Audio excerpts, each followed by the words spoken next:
The subject of food choice and depletion of our own health, or sustainability of our own health, is a tremendously large topic. It deserves another 2 or 3 or 4 presentations.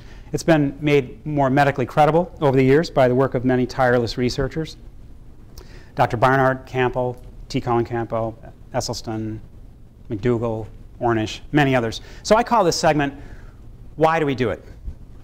Why do we do it? Because every highly respected health organization in the world today has a position statement regarding all the health benefits of a purely plant-based diet. We as a society just don't want to make that change. We want to ignore it. The best way for me to summarize all of this is to relate to you that of the 4 leading causes of death and disease in the US today, animal products and animal protein are implicated in all 4. Coronary heart disease, cancer, cerebrovascular disease, and diabetes. Obesity being a component of all those. And this isn't just someone's opinion. This is one of the many position statements. This one's from the American Dietetic Association. And this list could include kidney and gallstones, osteoporosis, which is becoming a much larger problem in the US, appendicitis, diverticulosis, kidney disease, multiple sclerosis, Alzheimer's, bad grade on your next final exam. Who knows? Could be related somehow. It needs to be clearly understood, though, that the link today between eating animal products and many different diseases that we're talking about is as strongly supported by scientific literature and case studies as a link is between cigarette smoking and lung cancer.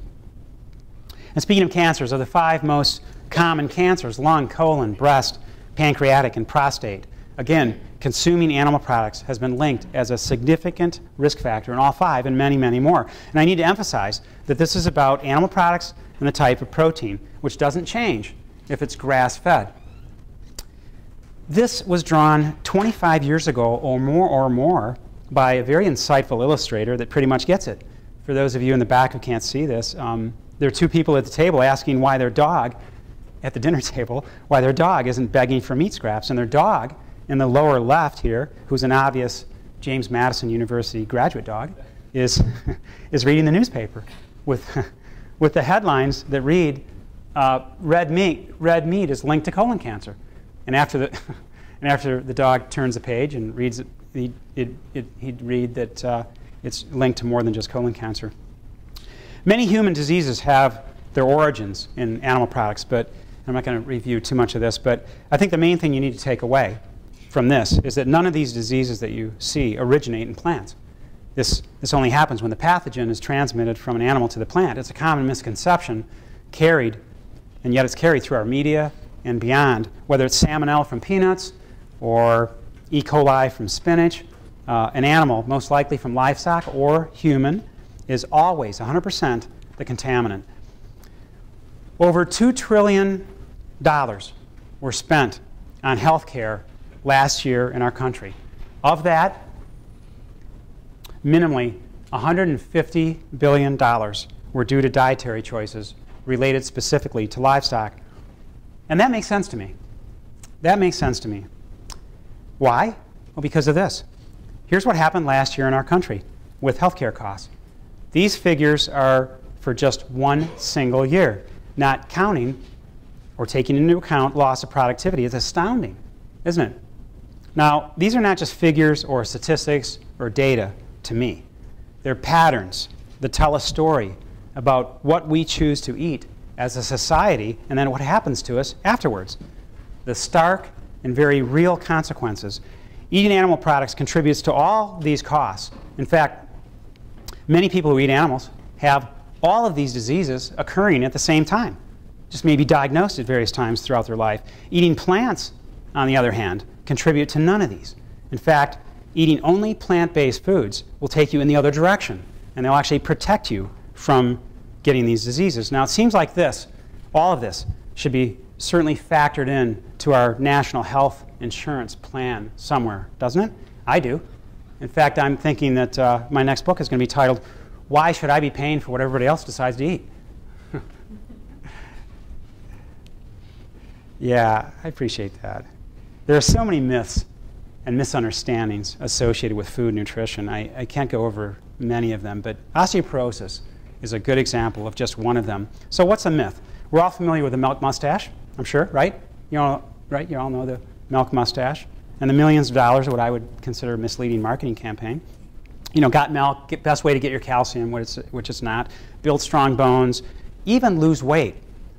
Well, in reality, the two countries who have the highest per capita rate in the world of hip fractures due specifically to osteoporosis are Switzerland and the US, who are also the two countries who have the highest amount of milk consumption versus, say, a country like Nigeria, who eat very little animal products, almost no milk consumption at all, have the lowest amount of osteoporosis. Because it's really more a matter of how to minimize your calcium loss rather than it is how much you take in.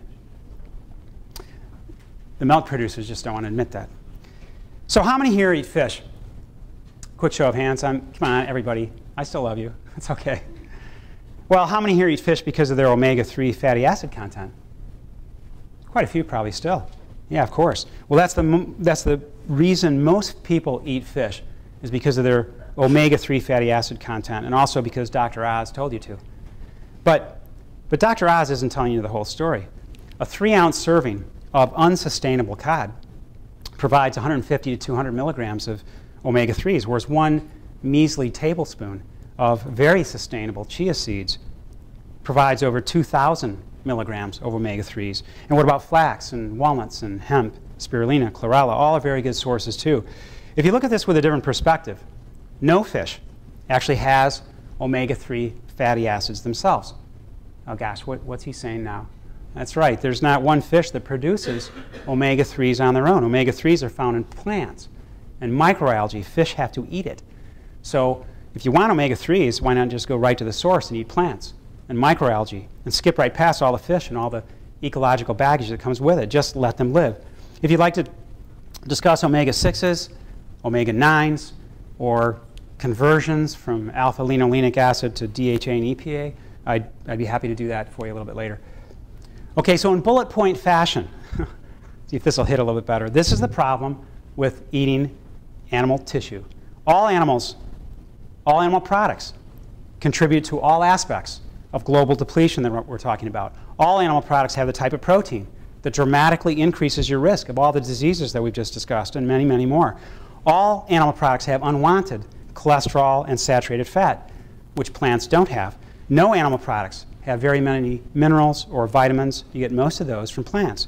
And there's not one animal product anywhere on this planet that will give you fiber or phytonutrients. All those are only found in plants. So what are phytonutrients? Well, we're not going to have a class on every single subject here, but quickly. Phytonutrients are substances only found in plants again. And why are they important? Well, phytonutrients have 5 main categories of action. They have many subcategories. They will go in through apoptosis and actually kill and take away cells that you don't need in your body, like cancer cells, cells that are turning into abnormal cells. They repair DNA. They'll increase your immune response. They provide you with many, many anti-inflammatory properties. And most of these disease states that we're talking about have some component related to inflammation. And phytonutrients provide very powerful antioxidants. Antioxidants scavenge or take up free radicals. And by free radicals, I'm not talking about the Berkeley students. They're molecules that contain charged oxygen, chemically active atoms with plus or minus an electron. And these free radicals bombard your other cells in your body, and they can be formed from stress, either endogenous, internal respiration, inflammation, disease, or exogenous from pollution, other stress factors, chemicals, even sunlight. These free radicals also cause accelerated or premature aging. When you consume plant-based foods, these phytonutrients will essentially protect you in similar ways that they protect plants. These phytonutrients protect plants. There are hundreds, thousands of phytonutrients cumulatively, and they help plants survive sunlight, chemicals, insects, and other stressors. So they'll protect you in many of the same ways they're protecting plants. And there are many, many types, and we don't need to go over all these catechins from tea, and lignans from flax and other beans, anthocyanidins from berries, isothiocyanates from green leafy vegetables, just so many to talk about. This global depletion of your own health is really an issue of what you decide to put in your body. It's what you decide to eat. And that's where health begins, for you anyway. by eating the right type of foods, organically grown, plant-based foods, not by continuing to eat contaminants and animal products that cause disease or increase your risk for disease, and then you're left scrambling around trying to find medicines and ways to cure it or cover it up. Just don't eat those things to begin with. I call it the statin concept. Eating or doing something that's not good for you and then trying to cover it up or deal with the repercussions afterwards. If you're beating yourself on your foot with a hammer, instead of just bandaging it up later, just stop beating yourself with a hammer. Does anybody know what statins are? Okay, all right. Well, they're the most widely prescribed medication in the world right now. Crestor, Lipitor, et cetera, $2 billion worth of revenues just in 1 year to reduce your high cholesterol levels. But unless you have genetically transmitted familial hypercholesterolemia, which is a rare disease affecting only 1 in 100,000 people, the reason you have high cholesterol in a simplified format is because you're eating it from animal products. Cholesterol is found in the lining of all animal cells, all animal tissue cells, all animal muscle cells that you're eating. Every time you eat an animal, cow, pig, turkey, fish, chicken, it doesn't matter. You're eating unwanted amounts of cholesterol and saturated fat. Some will deal with it better than others. And you're increasing the probability, though, of you falling victim to any or all of these 5 leading causes of disease and death that we're talking about. So why would you want to do that? Why would you want to do that and relegate yourself to taking a statin pill every day to stay alive? And then you're still faced with stents and quadruple bypass surgery, et cetera, et cetera. Just don't eat the animal products to begin with. On a personal note, I mean, you're not going to see me on The Biggest Loser, okay? Because I haven't lost 350 pounds in the last 2 days. In fact, I've weighed the same since I was 15 years old. But I can say this. I've not missed a day's work from being ill from the flu or a cold or anything else in over 40 years. I've never taken any medications. I haven't taken one over-the-counter medication. I don't know what an aspirin or Tylenol, antibiotic, Motrin, I don't know what any of that is. I prescribe a lot of it, but I've never taken one in 40 years. And I'm really nothing special at all. It's because of what I eat. And I mean, really take a good look at me. I'm 135 years old. So, close. This is all very important, and I need to talk a little bit about it, but it won't matter how healthy you are. It won't, if our planet is not healthy. At some point in time, our planet won't even be able to produce plant-based foods if we continue in the same direction that we are